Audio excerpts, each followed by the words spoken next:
gonna get this all degreased. I might paint it, I might not. Got that soaking. And if you guys didn't know, always go to AutoZone, find the most expensive degreaser they got. I mean, it works the best. The more you pay for it, the better it works. No, look guys, go to your local, this is Dollar Tree, you know, the place where everything's $1. Cans, $1 each. I sprayed that whole trans, that whole engine bay, 1 can. And I got these sweet gloves, aren't these awesome? But I go there every time I'm doing a project like this, get these brushes and stuff, and I throw them away when I'm done. I scrub.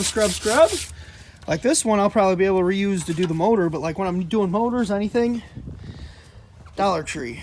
$1 a can, you're $6. Even if you buy the gloves, I was out of there for under $10 for everything I needed.